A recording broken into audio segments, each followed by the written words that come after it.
उत्तर प्रदेश में आम आदमी पार्टी चुनाव लड़ने जा रही हैं, आपके लिए कितनी बड़ी चुनौती होगी? क्योंकि सारी पार्टियां बहुत पुरानी भी हैं और सभी का कुनबा भी बहुत बड़ा है, क्या कहेंगे? देखिए, हमारी पार्टी पुरानी ही पार्टी है। हम 3 बार फतेह हासिल कर चुके हैं दिल्ली में।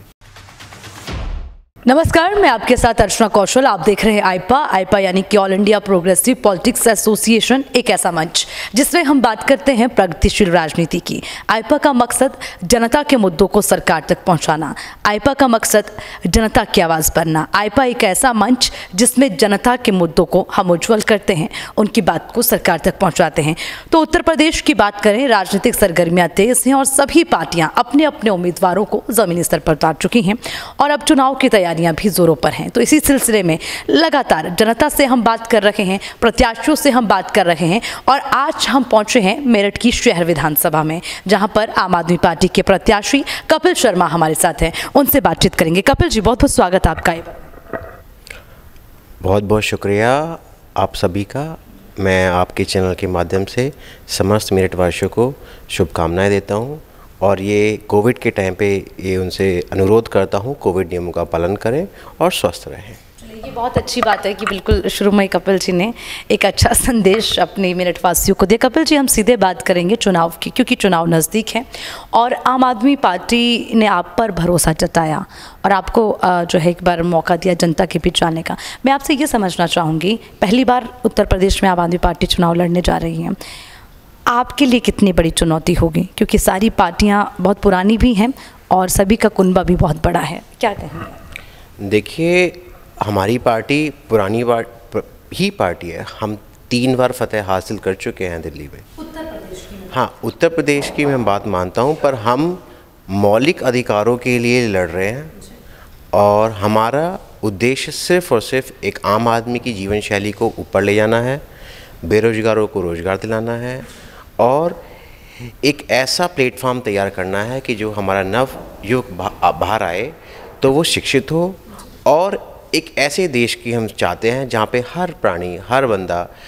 प्रेम सद्भावना से रहे और जो हमारा भारतवर्ष का एक रूप है कि जहाँ सब आदमी अमन शांति से रहते हैं, हम उस की तरफ बढ़ना चाहते हैं। ठीक है, देखिए आप युवा हैं और अच्छी बात है क्योंकि युवा देश का भविष्य है, ये कहा जाता है और आप भी युवा हैं, तो कहीं ना कहीं एक अच्छा मौका है कि युवा पीढ़ी को मौका मिल रहा है आगे आने का। मैं आपसे ये समझना चाहूँगी, आपको अभी क्या लगता है, क्या कमियाँ हैं शहर विधानसभा में, चाहे युवाओं से जुड़ी हों, महिलाओं से जुड़ी हों और शहर की जो तमाम जनता है, उनकी क्या क्या समस्याएँ आपको नज़र आती हैं? देखिए, मेरठ की सबसे बड़ी समस्या इस समय पे एक तो जल निकास की सबसे बड़ी समस्या है।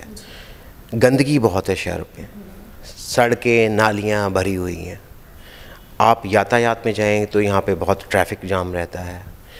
उसके साथ में बेरोज़गारी अपने चरम पे है, बच्चे अच्छी शिक्षा नहीं मिल पा रही है। चिकित्सा के टाइम पे आप देखिए कितनी परेशानियाँ हुई, कोविड ने उसका ऐसा एग्जाम्पल आपको दिया। तो बहुत सारी एरियाज़ हैं जहाँ पे हम काम कर सकते हैं और एक अच्छी जीवन शैली की तरफ हम ऊपर बढ़ सकते हैं। बस हमें नेक नियत के साथ आगे बढ़ना पड़ेगा।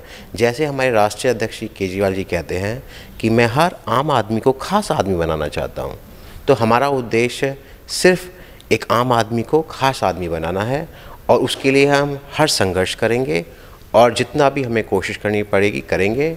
हम लड़ेंगे भी और हम जीतेंगे भी। चलिए, ये अच्छी बात है कि आप अपनी जीत को लेकर आश्वस्त हैं, लेकिन मैं तो ये समझना चाहूँगी सबसे पहले कि शहर विधानसभा में बहुत सारी आपने समस्याएं गिनवाई हैं, लेकिन अभी सरकार बड़े बड़े दावे कर रही है कि अब बहुत सारी सुविधाएं दी गई, जैसे अब मैं हर एक प्रत्याशी से जब भी बातचीत करती हूँ उन मुद्दों को रखती हूँ क्योंकि सरकार की योजनाएं हैं, जैसे कि आवास योजना की बात हो, उज्ज्वला योजना की बात हो, फिर महिलाओं को शौचालय की बात है ना, मुफ्त राशन की बात और किसानों को हालांकि अभी एक और 50% बिजली में छूट की बात भी उन्होंने कही है। अच्छा, आपको क्या लगता है कि ये तमाम सुविधाएं, ये तमाम योजनाएं धरातल पर उतरी हैं या सिर्फ कागजों तक सिमट कर है? देखिए, आपने कहा किसानों को 50% की छूट, पहले क्यों नहीं देती थी? जब हमारी पार्टी बोलती है कि हम आपको फ्री कराएंगे तब वो फॉलो कर रहे हैं, हमको कॉपी करना चाहते हैं। इम्प्लीमेंट उन्होंने योजनाएं बहुत अच्छी बनाई हैं पर इम्प्लीमेंटेशन ग्राउंड में है नहीं। अगर है तो आप मुझे बताइए। आप मछुआरान चले जाइए, आप गोलेकुए एरिया चले जाइए, आप ब्रह्मपुरी जो उनका गढ़ है वहाँ पे चले जाइए, आप रोड हैं, रोड पे जाके देख लीजिए, आप बाइक सीधे हाथ से नहीं चला सकते वहाँ पर। अगर आप सिंगल हैंडेड बाइक चलाना चाहते हैं, आप देखिए रोड पूरी अस्त व्यस्त पड़ी हुई है। मैं 3-4 दिन पहले गया था ब्रह्मपुरी, और वहाँ पे भी बड़ी असुविधा है। तो ग्राउंड पे तो है ही नहीं ये चीज़ें हैं। अब पता नहीं वो ये व्यवस्था है जो उन्होंने बनाई है किसको मिल रही हैं, कहाँ मिल रही हैं, वो तो आप ही बता सकते हैं। अब मीडिया के थ्रू मैं आपसे पूछना चाहूँगा कि आप ऐसे लोगों को लाइए, मिलवाइए, हम भी देखें। अगर किसानों की बात करते हैं, इन्होंने 3 कानून लाए थे, इन्होंने उनको दबाने की कोशिश करी, बस अन्नदाता बोलते रहे, और उसको फिर फाइनली क्या हुआ, इनको सच हमेशा विजयी होता है, इनको वापस लेना पड़ा। सही, आप कहते हो कि जो है शिक्षा, अभी भी आप सरकारी स्कूलों की हालत देख लीजिए। भाई हम तो ग्राउंड पे काम करते हैं, दिल्ली मॉडल को आगे देखना चाहते हैं, दिलाना चाहते हैं।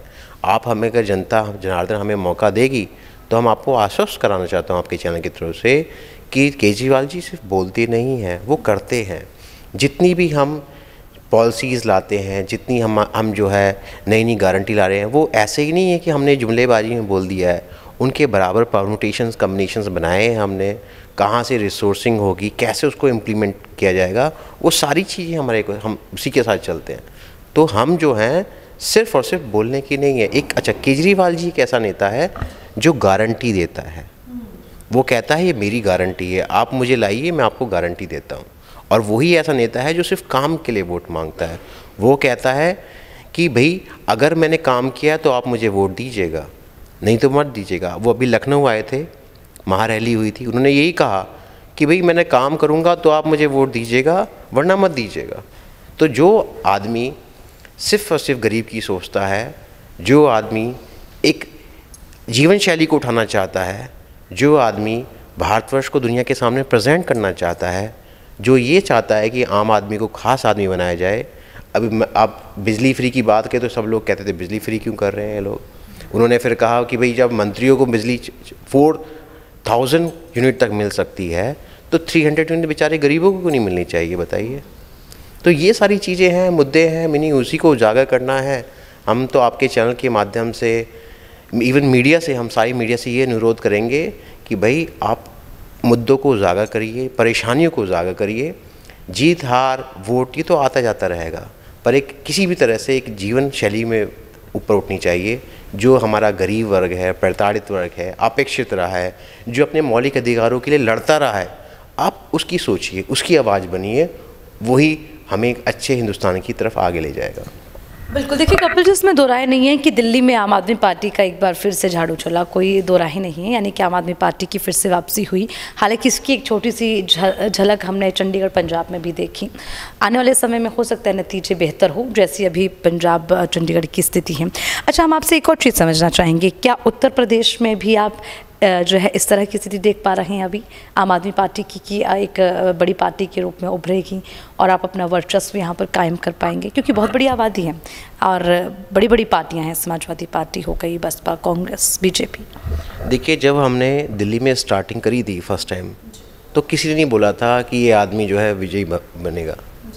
अभी चंडीगढ़ से पहले किसी चैनल ने नहीं बोला था कि हम सबसे ज़्यादा पावर में रहेंगे। तो ये तो आप लोगों का दायित्व है कि आप सच को उजागर करिए, धरातल पे जाइए, और वही आपका सत्य है, वही मैं मानता हूँ कि आपका एक दायित्व भी है, आप उसको समझिए। रही बात कि छोटी पार्टी बड़ी पार्टी, देखिए पार्टी छोटी बड़ी हो सकती हैं, पर एक आम आदमी तो है ना, वो तो एक आम आदमी रहेगा, रहिए, उसकी परेशानियाँ तो वही रहेंगी। आप जब तक आप उनकी परेशानियों को निवारण नहीं करोगे, जो इसने आपको पावर देता है, जो आपके वोट दे के आता है, किसी उद्देश्य से, किसी चीज़ से आप पे भरोसा करके आता है, आप उस भरोसे पे खरे उतरिए। हम तो कहते हैं, जैसे केजरीवाल जी कहते हैं कि मैं पॉलिटिक्स बदल दूंगा, राजनीति को बदल दूंगा। मैं ये चाहता हूँ कि जो अभी राजनीति चल रही है, ऐसे धर्म जाति की राजनीति, हम उससे ऊपर बढ़ के आएँ और काम के लिए वोट दें, काम के लिए वोट मांगें। और अगर हम ये कर पाएंगे तो मुझे लगता है कि उत्तर प्रदेश भी समृद्धि की तरफ आगे बढ़ेगा, और जल्दी ही सारी जो पॉलिटिकल पार्टीज़ हैं, वो हमें जो भी छोटी पार्टी कह रही हैं, उनको समझ में भी नहीं आएगा कि कब हमने विजय मिल गई हमको। चलिए, ये तो खैर जितने भी आम आदमी के प्रत्याशी हैं यहाँ पर अलग अलग विधानसभाओं में, हमने उनसे भी बातचीत की और उनका भी यही मानना है कि एक बड़ा बदलाव होने वाला है। खैर देखना होगा कि क्या, क्योंकि फैसला तो जनता का और जनता ही बदलाव करेगी। ठीक है, अब मैं आपसे एक और चीज़ समझना चाहूँगी, जब सरकार तैयारी करती है चुनाव के लिए तो एक मैनिफेस्टो रेडी करती है कि क्या क्या उसमें सरकार के लिए, जनता के लिए घोषणाएं हों, किन मुद्दों को लेकर वो जाएं। और ऐसे ही विधानसभाओं में भी जब प्रत्याशी जनता के बीच में जाते हैं तो उनका भी एक मैनिफेस्टो होता है, यानी कि प्राथमिकताएं होती हैं जनता के लिए। मैं आपकी विचारधारा जानना चाहूँगी, जनता के लिए आपकी क्या प्राथमिकताएँ अगर आपको मौका मिले? देखिए, मेरी प्राथमिकताएँ, मैं मेरठ वासियों को यही कहना चाहता हूँ कि अगर आप मुझे मौका देंगे, अगर आप केजरीवाल जी को एक मौका देंगे तो मैं इस मेरठ को की सफाई कराना, झाड़ू चलाना चाहता हूँ। मैं चाहता हूँ जितनी गलियों में जो गंदगी पड़ी है, नालियाँ हैं, ये सब साफ़ हो। कम से कम हम चलें, जो हमारा एक शुद्ध वातावरण तो मिले हमें और हमारे बच्चों को जीने के लिए। आप हमें मौका दीजिए, मैं आपको गारंटी कहता हूँ कि 6 महीने के अंदर मैं पूरे के पूरे मेरठ को एक सुनहरा क्षेत्र बना के दिखाऊँगा। चलिए, इसके अलावा, क्योंकि ये तो बात होगी साफ़ सफाई की, अच्छी बात है, पर्यावरण साफ़ होना चाहिए, लेकिन रोज़गार की भी बड़ी समस्या है, महंगाई की भी बड़ी समस्या है। उसके लिए तो हमारे केजरीवाल जी ने ऑलरेडी अपनी गारंटी दे चुके हैं।